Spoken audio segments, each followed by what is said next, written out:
questions at all, please hold them till the end of the press conference. And if you do have questions, please say your name and your question out loud in advance. Thank you. Good morning, everyone. Thank you all for taking the time to be here today and to be with us. I'm Steve Simon, Minnesota Secretary of State. I'm joined by Commissioner of Public Safety Bob Jacobson, Director of Driver and Vehicle Services Pong Jiang, and Deputy Elections Director for the state of Minnesota Paul Linnell.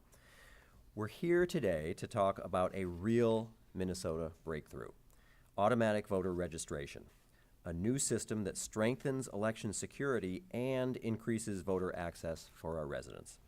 Now, about a year ago, a new law authorized our office and the Department of Public Safety to start building the automatic voter registration system. The legislature had considered adoption of automatic voter registration for a long time. I know because I authored one of the first bills on the subject 15 years ago when I served in the Minnesota House. So many people have put in so much work over so many years to make today a reality. And we now join 23 states and the District of Columbia in standing up an automatic voter registration system of some kind. Now, last year's law did not make automatic voter registration take effect right away. There was no calendar date sort of deadline in the law. Instead, the law said that automatic voter registration would only take effect in Minnesota after our office officially certified that the system was ready to go. After extensive conversations, collaborations, building, testing, and verification, we were able to turn the system on and certify it for use at the end of April. Today, we're excited to share that in just the past few weeks, more than 15,000 eligible Minnesota voters have already been successfully registered to vote through the new automatic voter registration system. The early success of this new system is a great accomplishment for our state. It means that even more eligible Minnesotans will have the opportunity to make their voices heard in our elections, and that's a big deal. So what does the system do? Well, in some ways, it's really a natural extension of what we've already been doing. For over 30 years, Minnesota has had a so-called motor voter law. That was an opt-in system. In other words, someone getting or renewing a driver's license would check a box on a form at the DVS office indicating a willingness to register to vote. But this new system is an opt-out arrangement. Eligible Minnesotans will be registered to vote, or their current voter registration will be updated, without having to proactively check a box when applying for or renewing a driver's license or state ID. If they are eligible, they will be registered to vote. And of course, they can later always opt out. So in some ways, the process shifts the responsibility of registration from voters to election officials. Now, this system is automatic for voters from their standpoint when they engage in this transaction, but there's a lot more that's going on behind the curtain. Automatic voter registration requires multiple layers of actual human reviews and verifications by state and local election officials to ensure that each applicant is eligible, that they are who they say they are, and they live where they say they live. The Department of Public Safety reviews citizenship-affirming documentation before sending their information to the Office of the Secretary of State. Examples of this kind of documentation include birth certificates, passports, and certificates of naturalization. The system is designed so that only eligible voters will be registered to vote. Now, those eligible for automatic voter registration will have 20 days to return an opt-out notice that is mailed to their residence. Because of the thoroughness of this system and all its multiple steps and checks, we expect that voter registration processing will take roughly 4 to 6 weeks from the time the person walks into a DVS office. So since this system was turned on in late April, we've learned a couple of things. Number one, we've been able to register more voters than we originally projected. More than 15,000 Minnesotans so far in just the first 7 weeks, but due to the review and the opt-out requirements and the things that I've just described, we've really only been officially registering Minnesotans for the past 3 or so weeks. So based on this initial experience, we believe we can expect roughly 4,000 to 6,000 new registrants per week between now and the November 5th general election. That's 20 weeks from today. That's it. 20 weeks from today is the election. So we believe we will likely see somewhere between 80,000 to 120,000 newly registered voters through this system during that time. Second insight is that this system has been very successful in getting 16 and 17-year-old Minnesotans pre-registered to vote. Recall that last year, in addition to passing automatic voter registration, the legislature also passed pre-registration, which enables 16 and 17-year-olds, in essence, to get in line to register to vote. You can't actually register or, of course, vote until age 18, but you can fill out the same form so that the status is pending, and if everything checks out, if a 16 or 17-year-old is who they say they are and lives who they say they live, and if they're otherwise eligible, then they will be pre-registered to vote and ultimately registered to vote. So we take the responsibility of helping to operate this automatic voter registration system very seriously, and we're committed to ensuring all eligible Minnesotans who seek a driver's license will have the opportunity to make their voices heard at the ballot box. This is a proud day. We're very grateful for the help of our outstanding and dedicated partners in this work. Commissioner Jacobson and his team have been instrumental in the creation and implementation of this process. I'll hand it over to him now to talk more about the groundbreaking work by the Department of Public Safety. Commissioner, thank you so much. Thank you.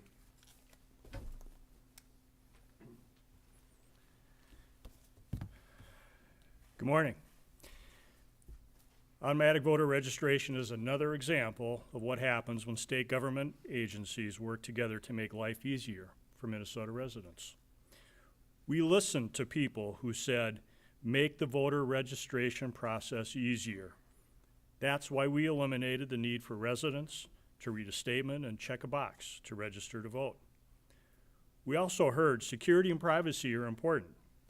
That's why we ensure people and technology verify documentation and correct processing when they apply for a driver's license or ID and are automatically registered to vote. And we make sure one hand knows what the other is doing, so our fellow state residents understand there is a new and easier way of doing something important.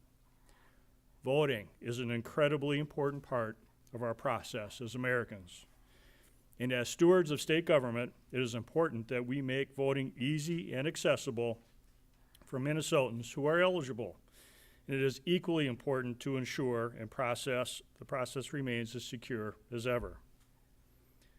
Again, I want to thank Secretary of State Simon, DVS Director Peng Zhang, and Deputy Elections Director Paul Linnell for their dedication and the hard work of their respective teams. And with that, Director Zhang will explain more about the automatic voter registration process when you apply for your driver's license or ID. Director Zhang.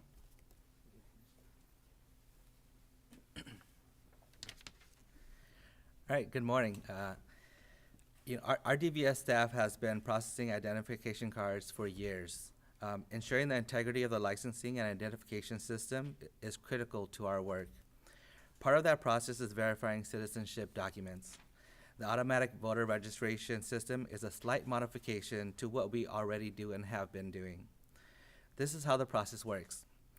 When an application is completed by a DVS customer for a new, duplicate, or renewal state ID, we have a system to review their age and proof documents to verify if they are the minimum required age for voter registration and are a U.S. citizen. For example, if you're applying for your first real ID and use a U.S. passport as your proof of identity, we know you are a U.S. citizen and you will automatically be added to voter registration. We also look at previously provided documents for applications for the enhanced driver's license or the real ID. Once the application is complete, the customer will be added to a nightly file for the Office of Secretary of State that includes the required information for voter registration. So how does this work and how is it secure? The file is generated and transferred via a secure and encrypted method, and it goes nightly over to the Secretary of State's office. There, only those staff with the credentials can actually access the file, and then the file is introduced into their system. I hope that this illustration is clear that DVS customers know we are serious about security, data privacy, and helping make their life easier. Thank you. Our next speaker is Deputy Elections Director Paul Linnell.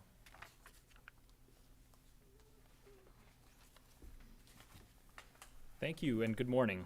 I'm Paul Linnell, Deputy Elections Director with the Office of the Secretary of State. One of the roles that our office is tasked with is hosting and maintaining the statewide voter registration system, or SVRS. I've been part of an amazing team that has been working on the creation and implementation of automatic voter registration through SVRS, and want to recognize all of them for their efforts in this successful rollout. I also want to thank DPS for their work and partnership in getting this new system in place. And I'd like to further extend our gratitude to county election officials across the state for their critical role in this process. Although our office supports SVRS, every voter registration application is actually processed by election administration officials in all 87 counties across the state.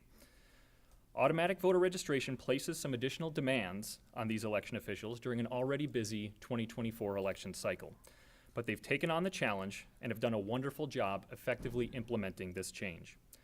As a result, we now have another important tool to help us run fair, accurate, secure, and accessible elections in Minnesota. I'll now walk through the steps that each new application goes through as part of the automatic voter registration process. As mentioned, it starts with the voter applying for their driver's license or ID at Driver and Vehicle Services. Applicants who have provided citizenship affirming documents, and only those applicants, will have their information sent to our office. At the next step, our office cross-references this data with existing voter registrations to confirm that the voter is not already registered. We also compare against court's data to verify that a court has not taken away the individual's right to vote. Eligible applications are then passed along to county election officials for review and processing. Applicants who are already registered to vote, but under a different name or address, will have their information updated. Those not currently registered to vote will be added in the system. They will then be mailed a notice from our office informing them that they will be registered to vote.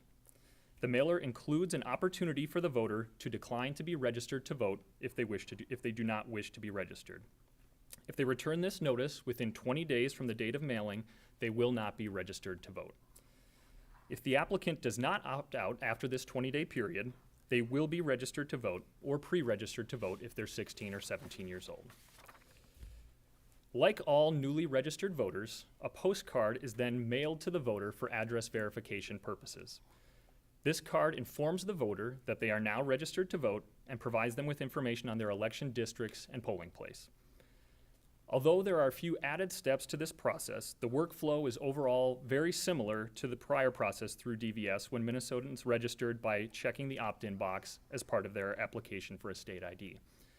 County election officials are familiar with processing data from DVS, including steps related to address verification. So far, we're happy to report that this process has been working as planned, and we're excited to see many newly registered voters across Minnesota as a result of this important change. Thank you, and I will turn it over and open it up to questions. I'm curious, can someone walk me through from the user's perspective what it used to be like versus, it seems like now you just apply for your driver's license and you have to opt out, whereas before you had to make a statement. I don't know if someone could explain exactly. Right. I'll try from 30,000 feet, exactly as you suggest. So the question, I'll just repeat the question, was asking for someone to walk through the process in terms of how it's different from last time. Yeah, it was an opt-in system before, where literally, and I checked the last time I did this, when I had to renew mine, there is a box on one of the forms that allows you to opt in, to check a box saying, yes, please register me to vote. That's now gone, and now there's a presumption that if a person is otherwise eligible, they don't have to do or say anything if they are eligible to vote on the basis of citizenship, residency, age, and all the rest. They will be registered to vote. Of course, they always have the opportunity to opt out later. That's the broad view. I don't know if you wanted something more technical, but. Someone mentioned something about statement. You had to make, maybe I misheard that. I don't think so, unless You I'm just had to missing opt. something. You just Yeah, had to opt in. you had to opt in, right. And do we know the universe of how many people are eligible to vote in the state that aren't registered right now, that this could, over many years potentially? Several 100,000. We can get you that number. The last time I checked, I thought it was, something like 400,000, roughly. I think that's about right, near the 400,000 mark of eligible but unregistered voters in Minnesota. And as I say, we expect somewhere in the neighborhood of 80 to 120,000 of those to be registered automatically between now and Election Day. Allie Roth with NPR News. I was just wondering how many people have opted out so far. Do you have that number? Yeah, I think as of yesterday, we had approximately 800 that had opted out, which includes both those that have proactively returned their form to say, I do not wish to be registered to vote, as well as mailers that have come back as undeliverable. So those are all considered to have opted out, and those folks will not be registered to vote. And do you know the reasons that someone might choose to opt out? The form that's on the opt-out mailer does not require that the would-be voter provide a reason for not wishing to be registered to vote. But it could be any number of reasons why they would choose to not want to do so. Certainly doesn't prevent those individuals from changing their mind and choosing to register at a later date, register on Election Day. But as a part of this transaction, they just would not be registered to vote. So I just want to make sure I'm understanding. So everyone gets sent a document choosing to opt out, and if that is bounced back to your office, that person is automatically opted out of the automatic voter registration, That's correct. even if they're eligible to vote. Correct. Yep. So they would have any of the other available means to them to be able to register. Yep. So they can opt out right away, or they can opt out after 20 days or so when they get that card, and they'll get that email.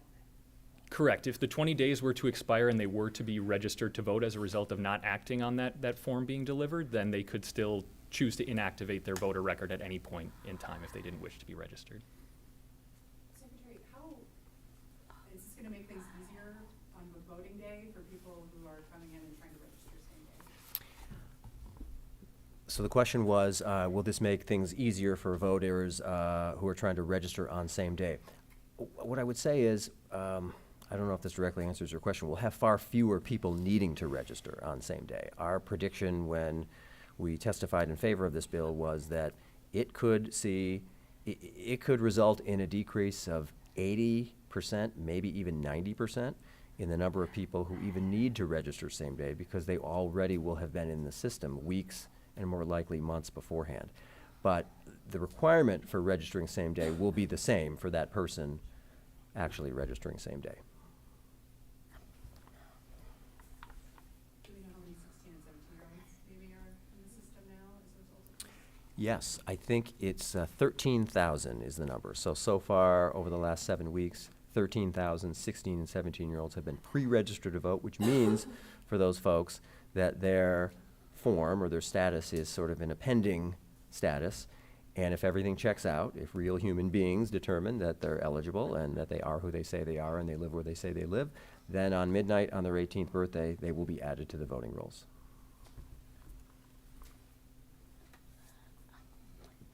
Any other questions?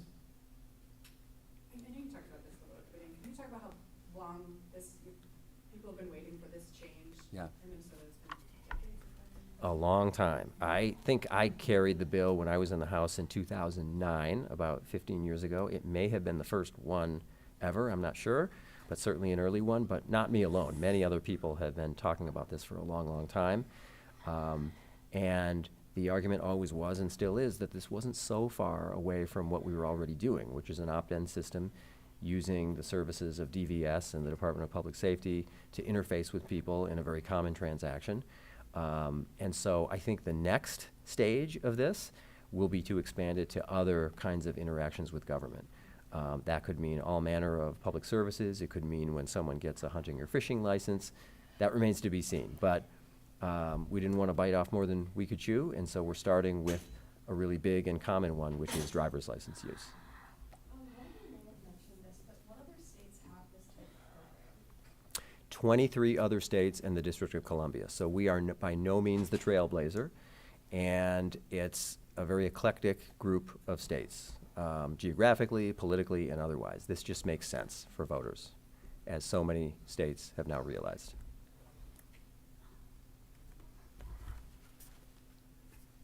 Any other questions? Thank you very much for joining us.